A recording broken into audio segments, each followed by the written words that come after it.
5월 16일 금요일입니다. 누가복음 20장 부활에 관하여 라는 주제로 말씀을 나누겠습니다.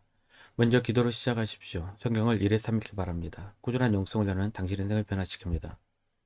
첫 번째, 예수님의 권위.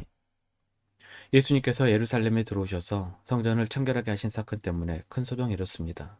이에 이 권이 얽혀 있었던 대제사장들과 서기관들과 장로들이 시비를 겁니다.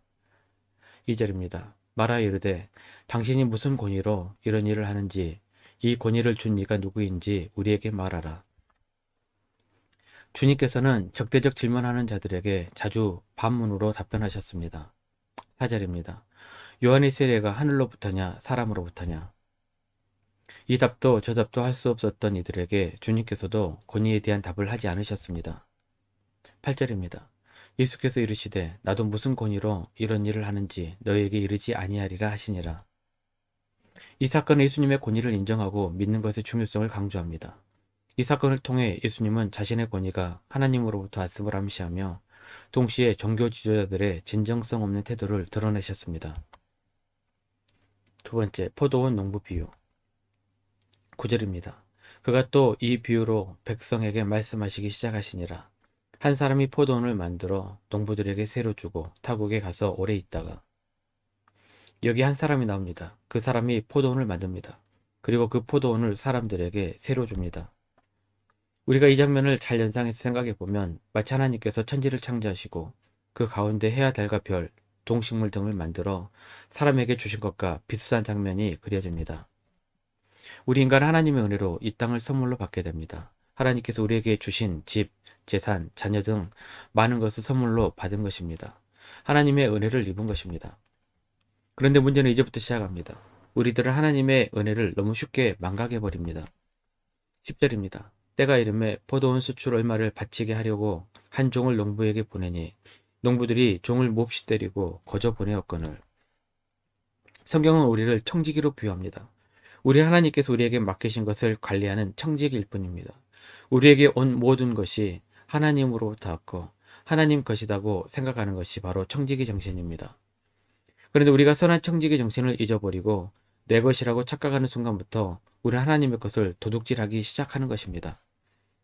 그런데 문제는 여기서 끝나는 것이 아닙니다. 주인의 것을 내 것이라고 우기면서부터 우리는 이제 타락에 가기 시작하는 것입니다. 우리에게 욕심이 생기고 이기적인 존재가 되어버립니다. 14절입니다. 농부들이 그를 보고 서로 의논하여 이르되 이는 상속자니 죽이고 그 유산을 우리 것으로 만들자 하고 조금 더 모으기에 다른 사람들을 넘어뜨리고 무참히 짓밟아버리는 인간의 제약된 모습을 폭로합니다.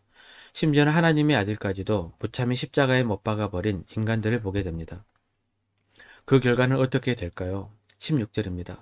와서 그 농부들을 진멸하고 포도원을 다른 사람들에게 주리라 하시니 사람들이 듣고 이르되 그렇게 되지 말아지이다 하거늘. 여기에 진멸이라는 단어가 나옵니다.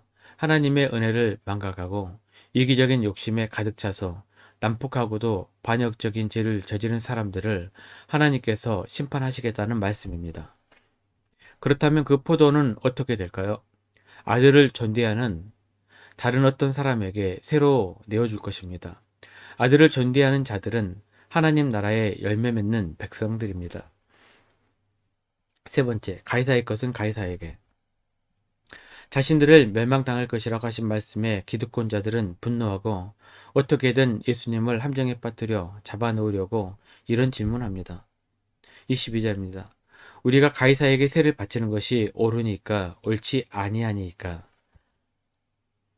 예수님은 사악함을 아시고는 한 데나리온을 보이라고 하신 후 누구의 형상이냐고 물었습니다. 그들은 가이사의 것이라고 답했습니다.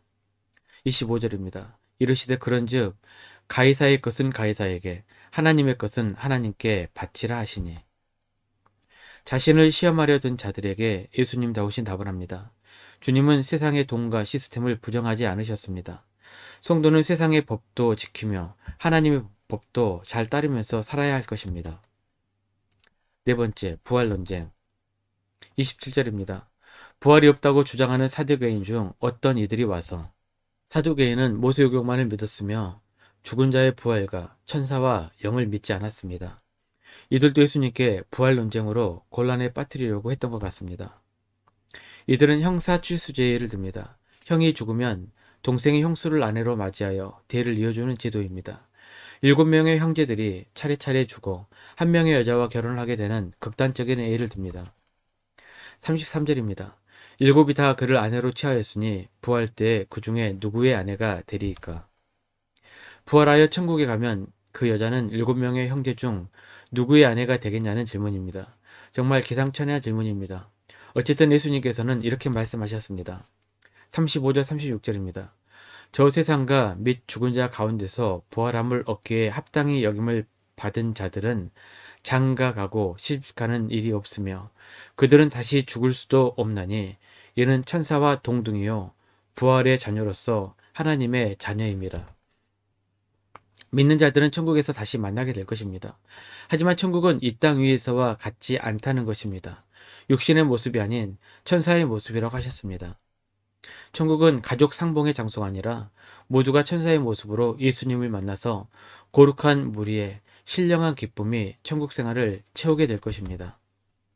주님은 천국에서 부활에 대해 설명하신 후 이렇게 교훈하셨습니다. 38절입니다. 하나님은 죽은 자의 하나님이 아니요 살아있는 자의 하나님이시라. 하나님에게는 모든 사람이 살았느니라 하시니. 사두개인의 의문은 죽음에 머물러 있었습니다. 하지만 주님은 죽음 이후 부활을 말씀하셨습니다. 왜냐하면 하나님은 죽은 자의 하나님이 아니라 살아있는 자의 하나님이시기 때문입니다. 말씀 요약 및 적용입니다. 첫 번째, 우리는 하나님의 것을 관리하는 청직입니다. 내게 맡기신 모든 것을 청직의 정신을 가지고 주인의 뜻에 따라 잘 관리하시길 바랍니다.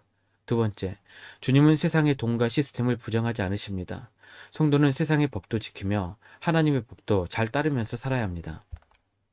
1년 성경 읽도 주간계획입니다. 오늘은 금요일 욥기 10장에서 12장까지 말씀을 천천히 묵상하십시오.